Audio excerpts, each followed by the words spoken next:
diante disso, o que a gente teve de inovação nesse decreto? Ó? Categorização de requerimento. Antes, todo tipo de requerimento entrava pelo mesmo... Suponha, vamos fazer uma analogia com um trem e um trilho, um vagão. Eu levava a mercadoria de alto peso e de pequeno peso no mesmo vagão. Então, eu analisava um pedido de um poço para um posto de gasolina na região metropolitana de Fortaleza, pelo mesmo caminho, passando pelos mesmos lugares, que passava 200 hectares de irrigação lá no Vale do Jaguaribe, que era o mais crítico que a gente tem lá. Era o mesmo caminho. Então, a gente dividiu. Um rito sumário, que é aquele que é mais rápido, automatizado. Aqui, todos os dois são automatizados, mas aqui tem no rito sumário sem balanço, que é aquele que representa 82% das outorgas que entram no sistema. É o sumário sem balanço, é o automático, sai na hora. E o sumário com balanço, que é quando cai nos nossos açudes, que a gente para, olha, vê se o pedido está legal. Só dá uma olhada para ver se o pedido está legal. Manda para frente, se tiver DAI, gera o DAI, ele paga o DAI e depois passa diretamente para o secretário assinar. O secretário pode, mesmo tendo disponibilidade hídrica, que o sistema faz, ele pode dizer que não quer dar outorga. Ou pode querer dar outorga, dependendo do tipo de pedido, porque o poder discricionário é do secretário. Tá? E o rito ordinário, eu vou descrever mais na frente o que ele é. É 5% dos pedidos, tá? No rito ordinário.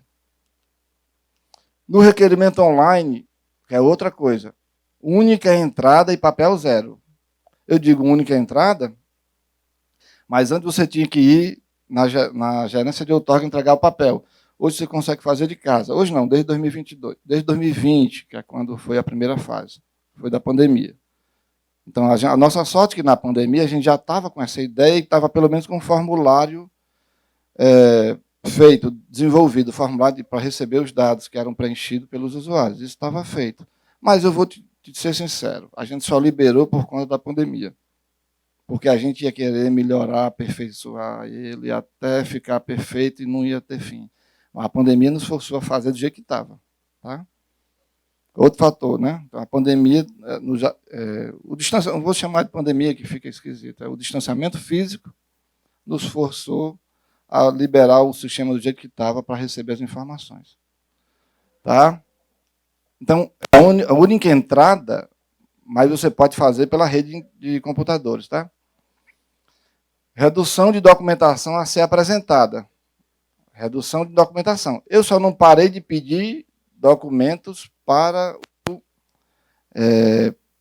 a outorga de obra. Tá? A outorga de obra ficou os projetos. Na outorga de obra ainda ficaram os projetos, barramento, né? Ainda ficaram os projetos e tal. A RT nós não pedimos. Não tem nenhum funcionário da COGEC que trabalhe para o CREA. Certo?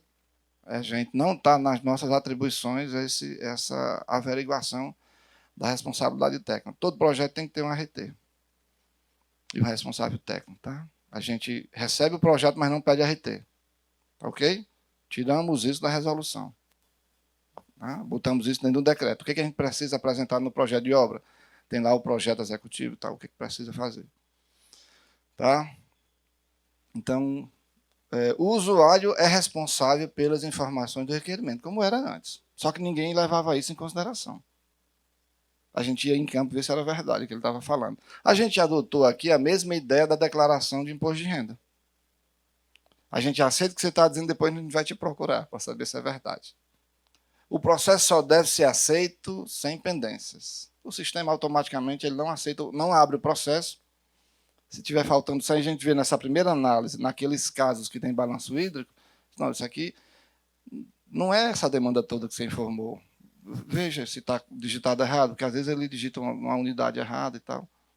Aí a gente pede, ou então, eu não estou entendendo o que de fato tu quer fazer aqui, eu tiro uma dúvida, tem essa possibilidade, nos sumários com balanço ou nos ordinários. Tá? Então, assim, com isso, eu recebi antigamente processo só com a folha, com o nome do camarada, a coordenada, Só requerimento. Sem nada, sem saber de nada. Qual é a área? Não, depois você vê aí, tem que abrir. Os sistemas...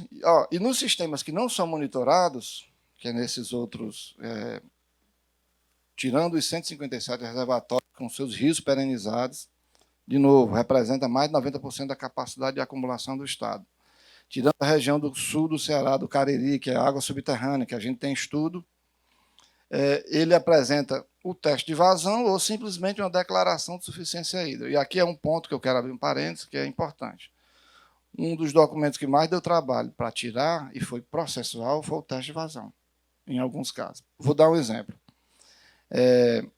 Teste de vazão para irrigação no aluvião de 1 hectare. O cidadão que estava recebendo o dinheiro do governo para fazer esse projeto não tem dinheiro para pagar um teste de vazão.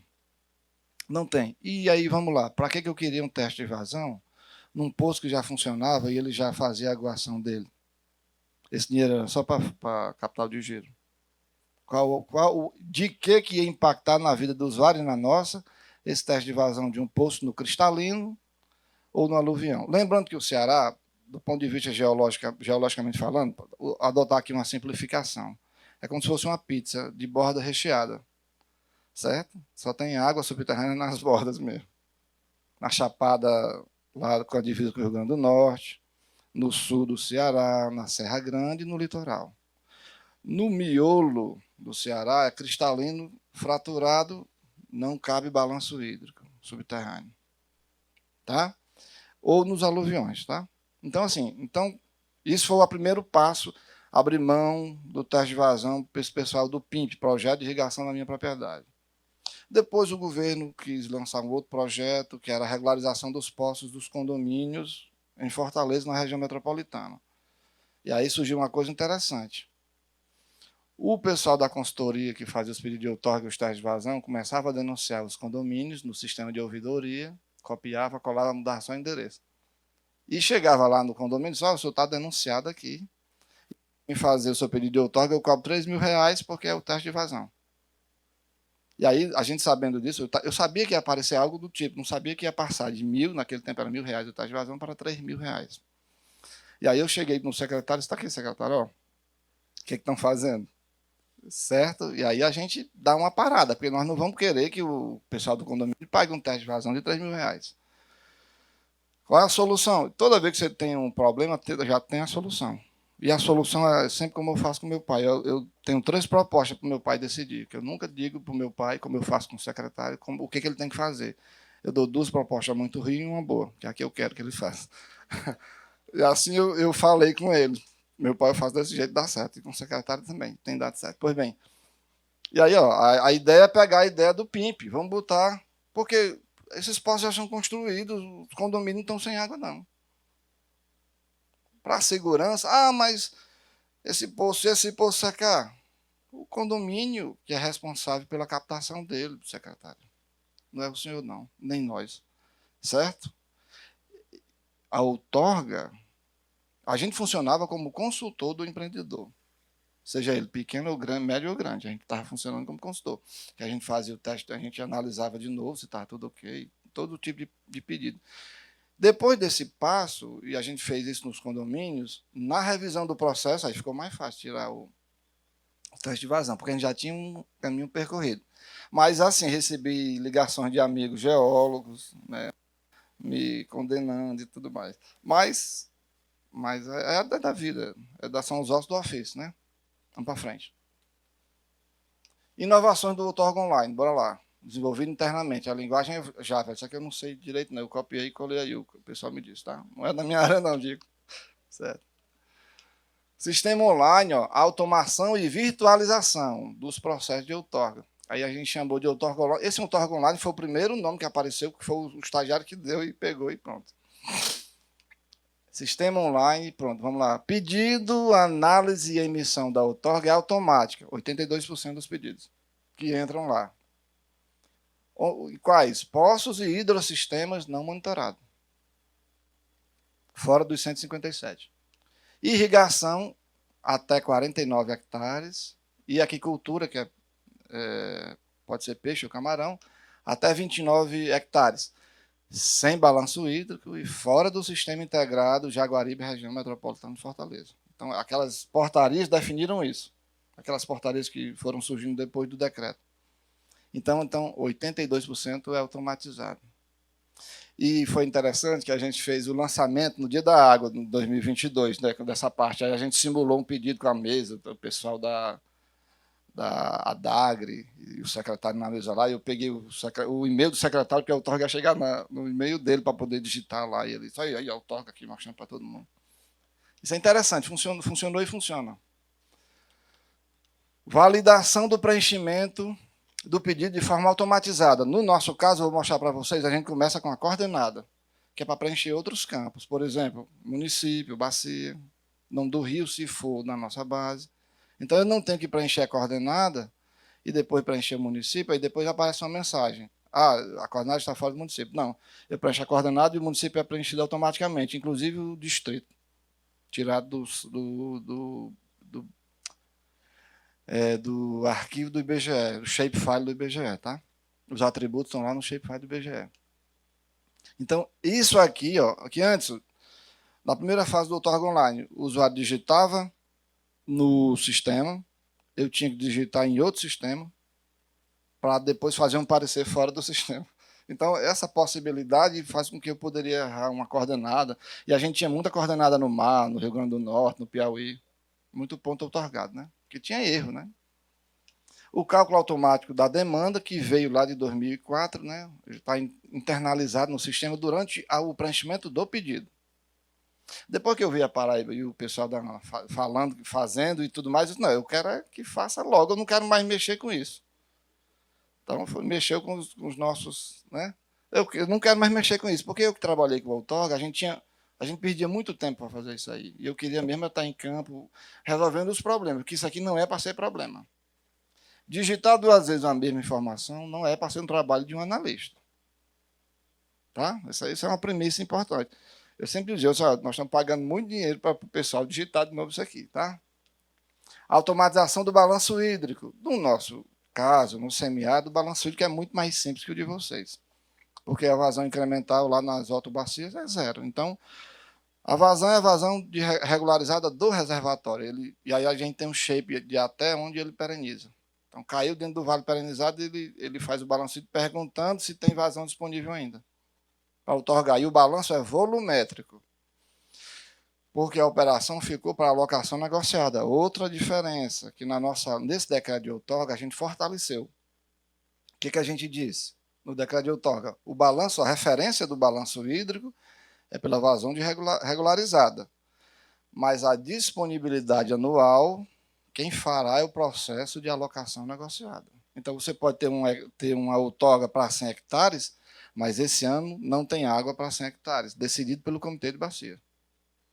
A sua outorga não é revisada, mas no Comitê de Bacia é decidido que você vai ter uma restrição de 70%, 30%, dependendo da crise. Tá? Isso está dentro do decreto. Beleza, emissão e compensação online do DAI. Eu, particularmente, não queria mais ler a lei. Em 2010, veio o DAI, Documento de Arrecadação Estadual, a taxa de emolumentos administrativos, esse nome estrambólico aqui, que é nada mais, nada menos do que aquela mesma cobrança que o DETRAN faz para emitir a carteira de motorista. Também tem a cobrança para análise e emissão do documento de outorga. Como é que você fazia antes? Você tinha que ir no site da Cefaz, preencher um formulário e emitir um DAI. Cefaz Ceará. Emitia um DAI, pagava o DAI e botava comprovante no sistema. Aqui tem o web service com a Cefaz, preenche o pedido automaticamente. Esse pedido, que de acordo com o pedido preenchido, tem um DAI gerado. Então, ele vai ter um web service que vai lá na Cefaz, emite o DAI, e já aparece o DAI quando for devido, para o usuário pagar o boleto já impresso em PDF. Ele paga e o sistema depois confere a compensação financeira lá na Cefaz.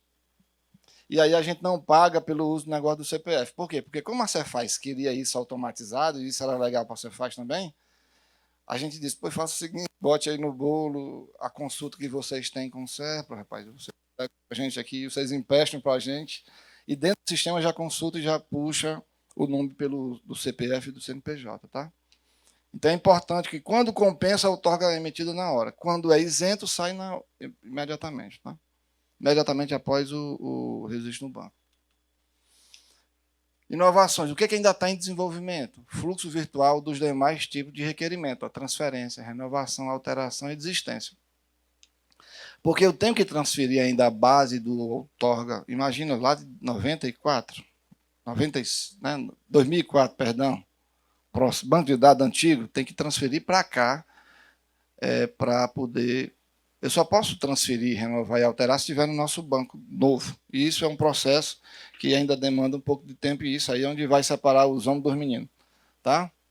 Migração da base de dados do Sol, que é isso aqui que eu estou falando. Eu só vou poder fazer a renovação se a base do Sol for migrada, de fato. E aí é duas coisas que a gente está desenvolvendo, eles estão desenvolvendo lá. Eles não, porque na realidade isso aqui tudo está numa fila de espera. Que quem desenvolve é o Messias, que é só ele para desenvolver. Agora não é mais estagiário. Depois que ele lançou a outorga, ele virou contratado, né? Messias. Bem novinho, a gente chama ele de garoto prodígio. Ele está para desenvolver o BI, que vou mostrar que se viu o seguinte.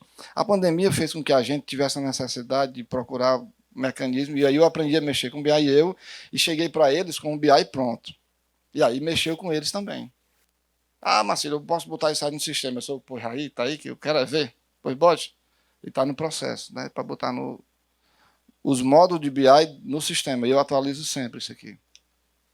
E o balanço hídrico espacial, que é algo parecido com o que vocês fazem, só que a gente vai estar pensando, junto com o professor Assis, Assis é da Universidade Federal do Ceará, dentro do cientista-chefe, de colocar uma hierarquia nos sistemas integrados. E quando cair num determinado arco, ele vai perguntar, vai vir de que reservatório? Do Castanhão, do Oroz, do Banabuiú, tal, que está no mesmo sistema, né? Então hoje ele não tem uma regra, ele faz tudo junto, né? Num sistema integrado, tá? Pronto. Redução do tempo médio. Mas aí, deu em que isso? Esse moído todo que tu está conversando deu em quê? Comparação entre o tempo de resposta para a emissão de outorga. Tempo decorrido entre a entrada, que é a abertura do processo, lembrando que naquele tempo abriu o processo de todo jeito, e a data de expedição da outorga, em dias corridos. Tá? Esse nome é um número bonito, 400 dias em média. Tá?